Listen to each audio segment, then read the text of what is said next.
off. I pulled the steaks off. They're in the oven staying warm. Mashed potatoes are in a pot over there staying warm until I make them. And what's happened here is I've spooned out all but a couple tablespoons of grease. And we use Wonder Flour. Wonder Flour is great for making gravy because it doesn't clump like regular flour does. So the first thing we do is we turn it on kind of low. I've already added some salt and pepper to this. We turn it on kind of low.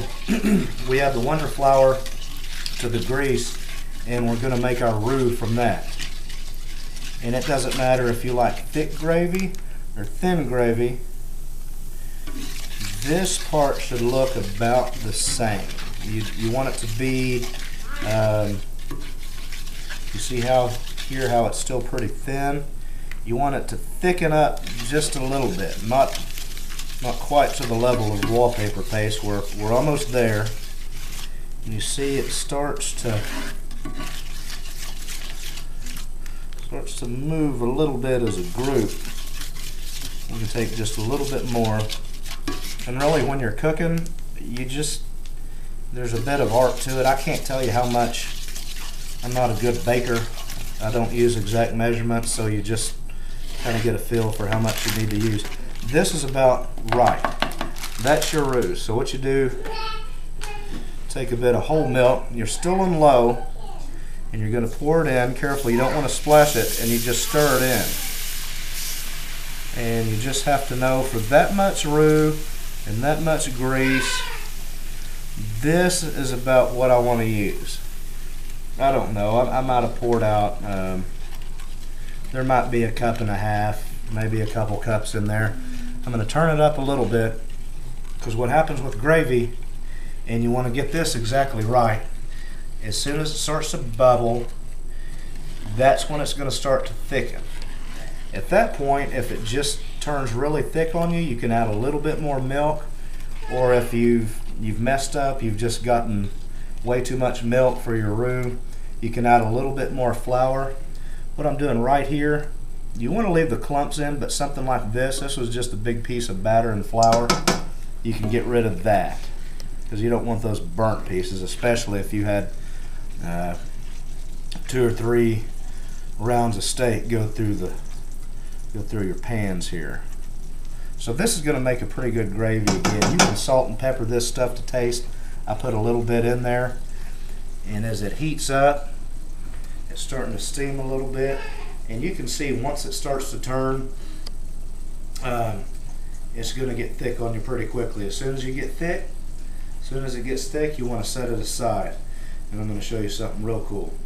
By the way, if you don't eat chicken fried steak and gravy, you will not deadlift 500 pounds.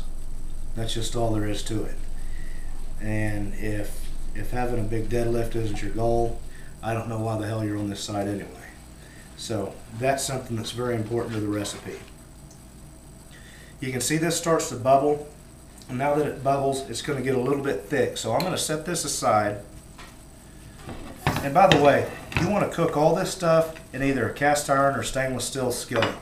A Teflon skillet is not going to get you the same effect. It's not going to get you the same nice golden crust that you want. Now, what we have over here, mashed potatoes. This is going to be the coolest thing that you've ever seen in your life. Sorry about that. It's a potato ricer. I got this at Williams-Sonoma. You can get it anywhere. Don't get a cheap, crappy one, because it's just going to fall apart on you. What you do with the potato ricer, there's no mixing, there's no beating, none of that has to go on anymore. You spoon some potatoes in, and they just come out. Looks like a little Play-Doh dough. It'd be even better if this thing was set up. Get them in, squeeze them out the side, and that is greatness. And you can see the consistency. It looks like little shoestrings. It just makes perfect potatoes. So what I'm going to do here, finish up, and this is going to be to taste. You could do it however you want. All we're going to do, I add a little bit of a garlic salt, add plenty of butter.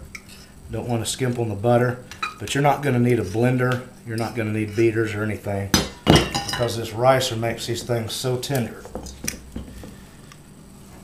Now you see what we're working with here. Give that a little shave around the edges.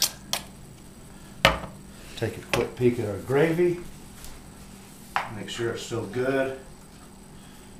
Good over there, a little bit thin.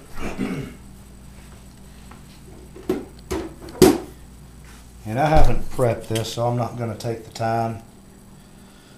We just throw in some butter. It doesn't really matter. Don't be scared to add some butter. It's good for you. From here, I add a little garlic sauce or garlic salt. Some people put some sour cream in. You do whatever you want.